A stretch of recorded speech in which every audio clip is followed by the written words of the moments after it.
dostlar, bugün size çok farklı ama çok nefis bir yürek yapacağım. Yani dana kalbi. Buradan Bakın, Hayricam'a selam söylüyoruz. Annem Hayricam'ın hediye aldı. evet, Kaza giymiş. Hayri Canım'a teşekkür ediyorum. Hayri Canım aldı bunu. Babam aldı, babam. Şimdi Şimdi yüreğimizi bakın, yarım yürek. Yani bu 1 kiloydu, yarım kilo yüreğimiz var. Şimdi özellikle şu yenmeyecek sert yerlerini çıkarıyorum sevgili dostlar. bunun yarısını ne yaptık biz anne? Kebap yaptık. Sevgili dostlar, bunun kebabı çok güzel ve nefis oluyor gerçekten. Yumuşacıktı ya. Evet, çok güzel ve nefis oluyor. Bakın sevgili dostlar, bunların çıkarıyoruz. Bunlar kimin hakkı? Kedimizin hakkı. Canım, kedilerin de hakkını verelim değil mi yani? Şöyle güzelce ne çıkarıyoruz. Kedilerimizin hakkını vereceğiz. Sonra bakın şu şekilde ayırıyorum. Ve şu üstünün şu kısımlarını şu şekilde çıkarıyorum sevgili dostlar. Yağlanmış. Evet, kalbi yağlanmış.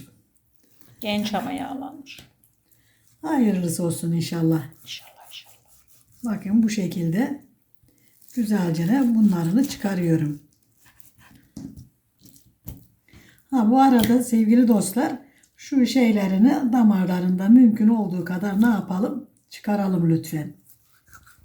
Kızım, şurasından tutar mısın bir elinle? Bakın bu şekilde şunları çıkarıyorum. Bunlar kedilerimizin hakkı. Ve şimdi nasıl doğradığımı size göstereceğim. Diğer kalanlarını da o şekilde ne yapacağım? Doğrayacağım inşallah. Şimdi şöyle yaptık. Bakın, mümkün olduğu kadar ince. Eğer buzluğa koyarsanız daha ince doğrayabilirsiniz sevgili dostlar. Bakın bu şekilde ince doğruyorum. Annemin bıçağı kayboldu. Görenler olursa haber etsin. Evet. Şef bıçağı yok oldu. Evet, şef bıçağım olmadığı için bu biraz zor kesiyor sevgili dostlar. Ama yine de bakın çok güzel ince kesiyor.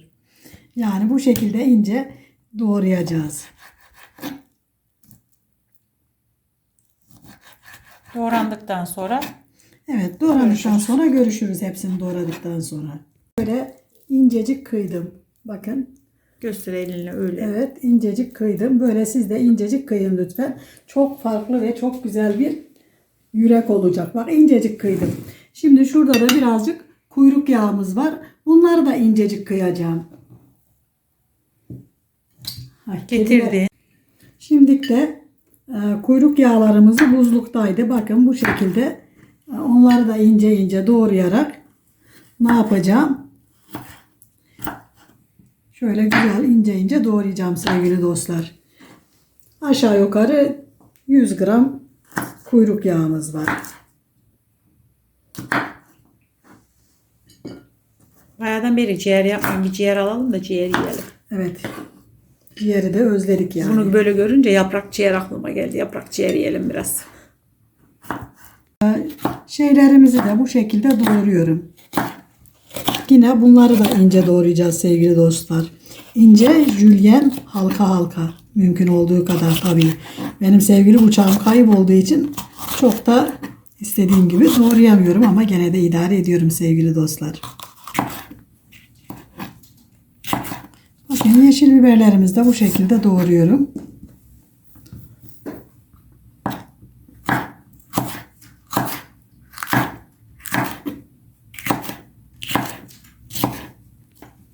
Patatesleri böyle mi doğruyorsun Leyli Sultanım? Dedim ya, hepsini bu şekilde doğrayacağım. Her şeyini. Bir tane patatesimiz var. Çok değil. Çocuklar çok seviyor patatesi. Onun için koydum. Yoksa illa patates kullanacağız diye bir kural yok. Ama gerçekten hem çocukların seveceği hem de büyüklerin seveceği harika bir dana yürek olacak. Sarımsaklarımızı da ikiye bölüyorum yine.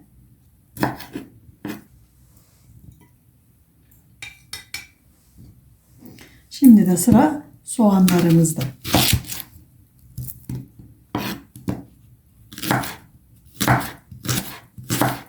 Soğanlarımızı da aynı şekilde böyle doğruyorum. Bol soğanlı. Evet. Şimdi bu da tamam. Burada mantarımız var sevgili dostlar. Yarım kilo mantar.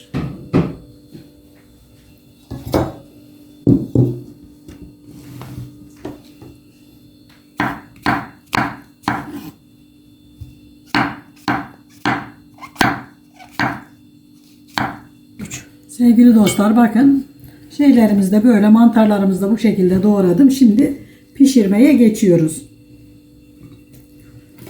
Sevgili dostlar bakın sacımızın üstüne bir bardak yağımızı döktük özellikle. Şimdi bunun yanmasını bekleyeceğiz.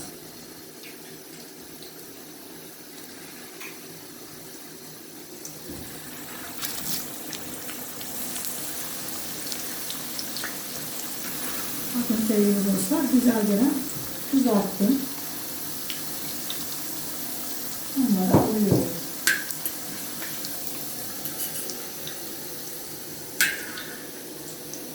Çünkü çocuklarımız bunu çok seviyorlar.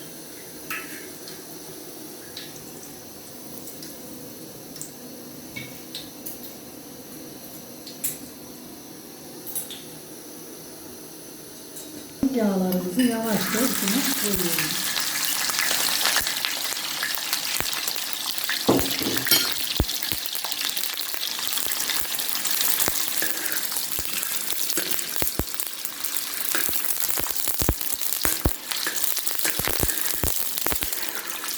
Yağlarımız baya kızar. Şimdi de yüreklerimizi koyuyoruz.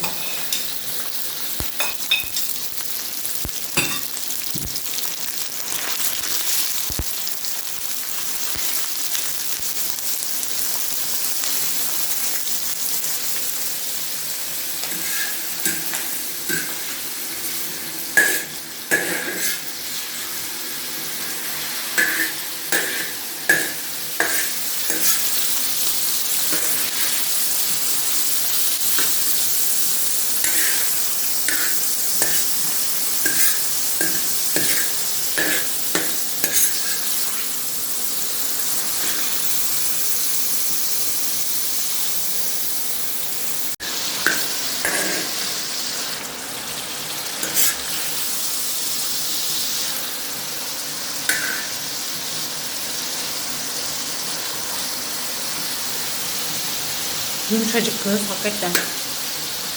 Hiç sertleşmemiş. Mis. Şimdi de güzelce mantarlarımızı koyuyoruz. Yine aynı hızla karıştırıyoruz sevgili dostlar. Altını ne kadar çok yaparsanız o kadar güzel olur. Ben bunu bahçede ateşte yapacaktım ama nazik buradaydı. Çünkü yağmur yağıyor. Evet. Bir de size bahçede yapacağım Allah'a izin verirse.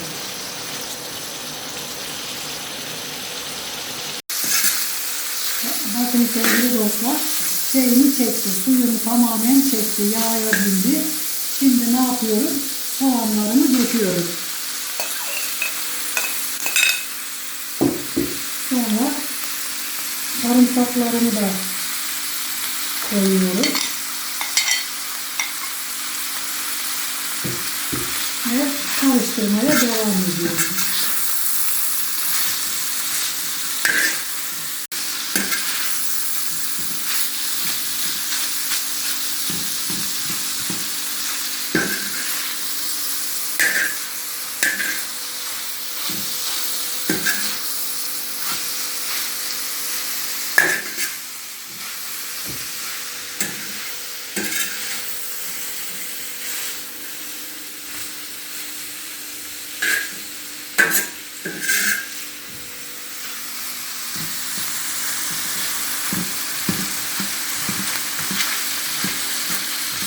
Bu birazcık kavrulduğunda görüşürüz sevgili dostlar. Şimdi de sıra geldi biberlerine. Ve sonu yani. Alıp da bununla çevirdik mi harika olacak.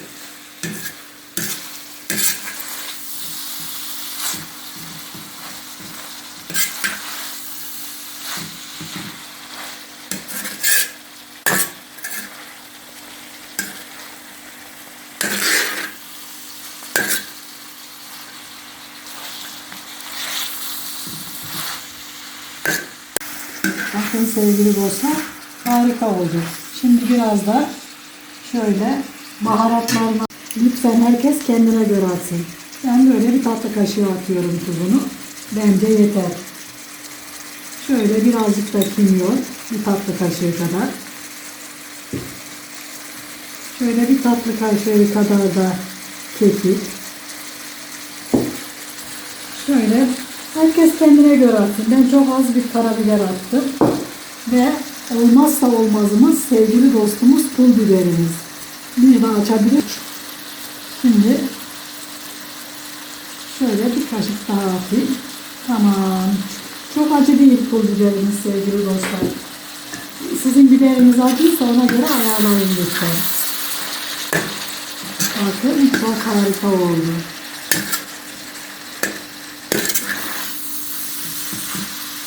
İsteyen bunu pilavıyla servis yapabilir. İsteyen makarnasıyla yapabilir. Ekmek arası yapabilir. Ekmek arası harika olur. Ben lavaş almayı unuttum. Eğer lavaş almayı unutmasaydım lavaş arasına koyacaktım. Hadi gönderelim. Olur aslında. Patatesimiz. Evet, patateslerimizi unuttuk sevgili dostlar.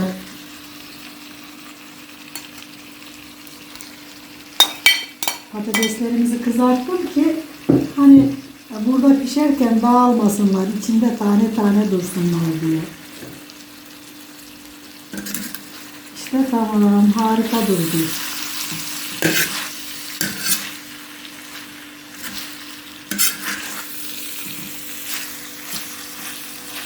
Birazcık böyle azıcık daha kavrulsun, tamam. Yani tadı birbirine girsin.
Sevgili dostlar, yapacak olanlara kolay gelsin, yiyecek olanlara afiyet olsun.